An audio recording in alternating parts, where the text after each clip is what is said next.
Wow, wow, wow! Jom belajar bersama Cikgu Muri.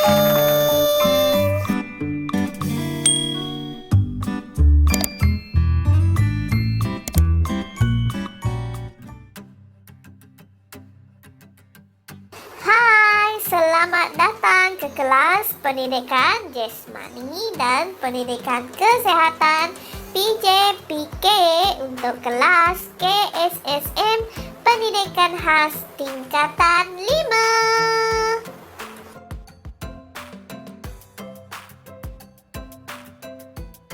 Hari ini kita akan mempelajari unit 6 iaitu bidang kemahiran, rekreasi dan kesenggangan. Ya, pasti ramai tertanya-tanya. Apa tu cikgu? Apa tu? Apa tu bidang kemahiran, rekreasi dan kesenggangan? Nak tahu? Jom kita tengok sama-sama. Rekreasi dan kesenggangan merupakan satu aktiviti terancang yang bertujuan untuk mengisi masa lapang dan bukan untuk bertujuan pertandingan. Melalui aktiviti rekreasi dan kesenggangan ini, murid secara tidak langsung dapat membina kekuatan fizikal dan mental serta meningkatkan pengetahuan, kemahiran, kreativiti dan inovasi.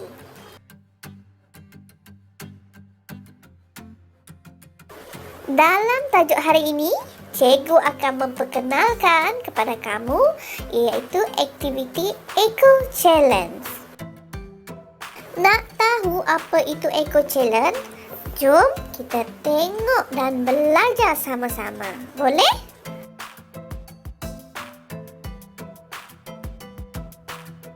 Untuk pengetahuan semua, Eco Challenge juga dikenali sebagai sukaneka berhalangan.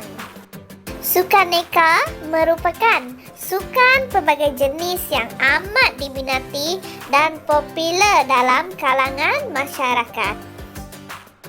Aktiviti sukaneka ini dapat menghidupkan suasana dalam aktiviti riadah.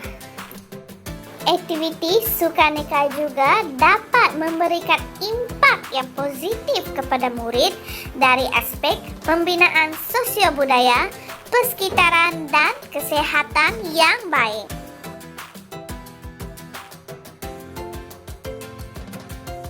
Eco Challenge yang kita akan pelajari hari ini iaitu bola pingpong berhalangan.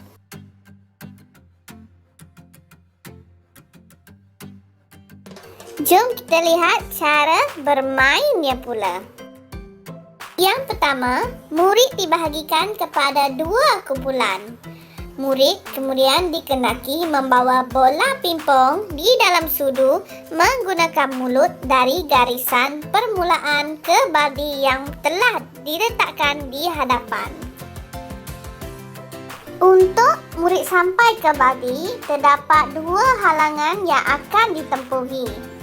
Murid pertama bagi setiap kumpulan pula akan bergerak ke halangan pertama iaitu skittle zigzag. Okey, sini kamu boleh lihat dari gambar yang telah disediakan ini. Tengok murid tu dia berjalan dari kiri ke kanan, kanan ke kiri, menyilang secara zigzag melalui kon yang warna hijau-hijau kebiru-biruan itu ya. Seterusnya, murid akan mengelilingi gelung rotan secara 360 darjah sebanyak 2 kali pusingan sebelum meneruskan perjalanan ke baldi untuk meletakkan bola pingpong yang murid bawa tadi. Okey, kita boleh tengok pada gambar yang disediakan di bawah ini. Okey, tengok murid itu berjalan berpusing mengelilingi gelung rotan sebanyak 2 kali sebelum dia berjalan dan meletakkan bola pingpong ke dalam bakul yang disediakan. Seterusnya, murid akan bergerak semula ke kumpulan dan menyentuh tangan rakan untuk membolehkan rakannya yang menunggu ujung tadi tu dia akan bergerak. Okey, kamu boleh tengok dekat gambar yang disediakan ni. Tengok dia memegang ataupun pas lah. Dia menyentuh tangan kawan sama kumpulan dia tadi untuk kawan dia tadi meneruskan giliran dia pula melakukan pergerakan seperti kawan dia yang pertama tadi. Dan yang terakhir sekali, nombor 7, setiap murid dalam kumpulan akan mengulangi cara yang sama sehingga ke murid yang akhir. Seperti yang cikgu dah beritahu tadilah. Murid yang pertama tadi bila dia dah siap, dah letakkan buah pimpong ke dalam bakul, dia akan pergi ke kawan yang seterusnya dan diulangi sehingga mereka yang terakhir.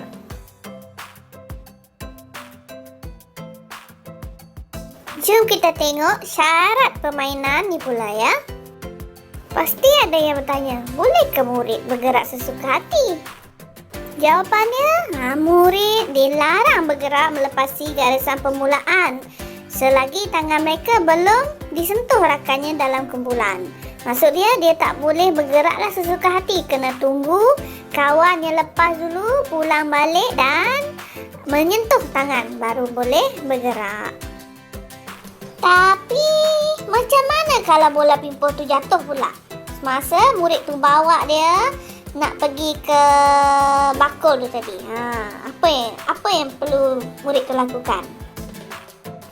Sekiranya bola pimpong terjatuh ke tanah, murid perlu mengutipnya dan meneruskan permainan di kawasan bola pimpong tu jatuh. Contoh dia tengah dia berlari, dia berjalan tadi, jatuh pimpong dia.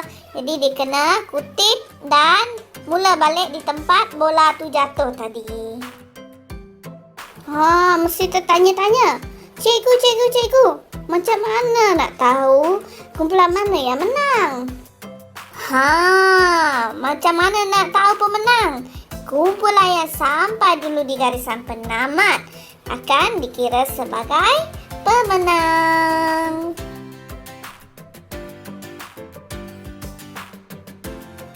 Okey, sekarang jom kita lihat apakah alatan yang kita gunakan dalam Eco Challenge ni, dalam permainan pimpong berhalangan. Jom kita tengok alatan ni sama-sama, boleh?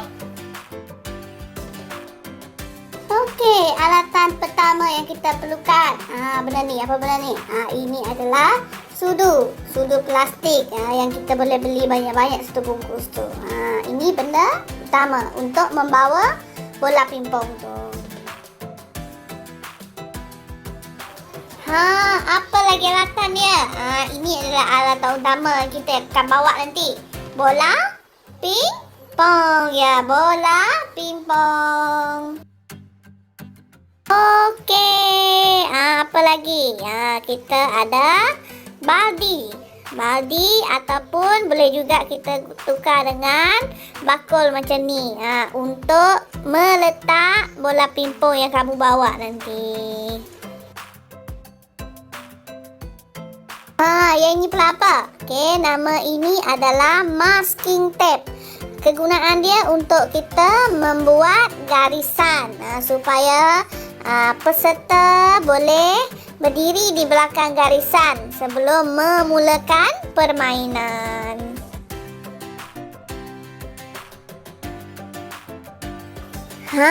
Yang ini apa pula rasanya? Ini nama dia skater ataupun kon. Kon dia ada banyak jenis lah. Ada yang besar, ada yang kecil. Untuk peserta berjalan secara zigzag, kita akan gunakan yang kecil macam ni. Kalau sebagai tempat penanda garisan, kita boleh letak yang besar.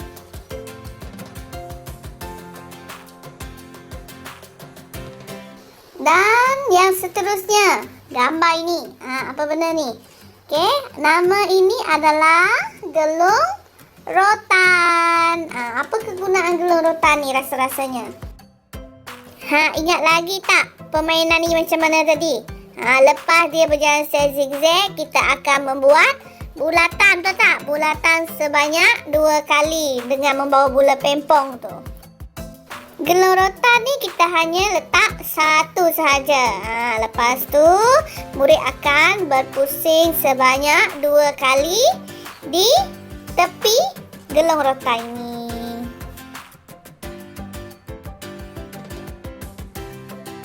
Okey, sekarang kita akan lihat apakah tips-tips keselamatan yang perlu kamu amalkan sebelum kita memulakan aktiviti ini. Yang pertama sekali, kita kena pastikan kawasan aktiviti kita selamat. Maksudnya, kamu kena ceklah, periksa kawasan sekeliling. Kawasan padang, pastikan dia bersih. Contohnya, tak ada batu, tak ada kayu, tak ada kaca. Sebab bila kamu terpijak tu boleh cedera, betul tak? Tips yang seterusnya, kamu kena pastikan alatan yang kamu gunakan nanti dia bersih dan tak ada yang rosak. Macam mana kalau dia tak bersih dan ada yang rosak?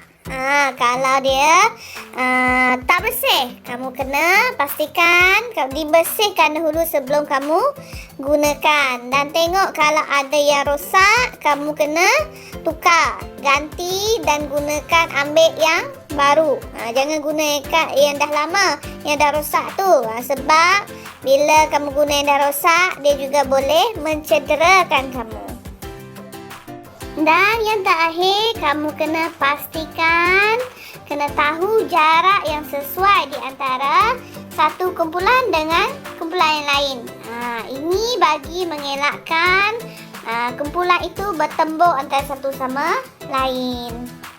Kenapa? Kan kita tengah seronok bermain. Kalau terlampau rapat, kamu boleh terlanggar kawan dekat sebelah. Boleh menyebabkan kecederaan, kawan boleh terjatuh. Kita tak nak benda tu terjadi semasa kita tengah bermain. Sekarang kamu dah tahu tajuk kita tadi, Eco Challenge atau Sukaneka Berhalangan. Apa kita dah belajar? Kita dah belajar permainan bola pingpong berhalangan. Kamu juga dah belajar tentang cara bermain bola pingpong berhalangan, alatan yang digunakan dan juga tips-tips keselamatan yang perlu kamu amalkan. Dan yang paling penting, apa yang kamu perlu ada? Kita kena ada semangat kesukanan. Ya, semangat kesukanan ni penting supaya kita boleh bermain dengan aman, boleh bermain dengan seronok bersama dengan rakan-rakan kamu. Sebelum kita menamatkan kelas kita hari ini, pastikan kamu kena siapkan tugasan yang cikgu berikan nanti ya. Buat dan siapkan dan hantar kepada siapa? Kepada cikgu Murin. Boleh? Okey, dah tamat dah. Okey, terima kasih kerana sudi menonton video yang dihasilkan oleh Cikgu Murin hari ini. Okey, jumpa lagi untuk kelas yang lain pula. Okey? Boleh? Okey, bye. Jumpa lagi. Bye-bye.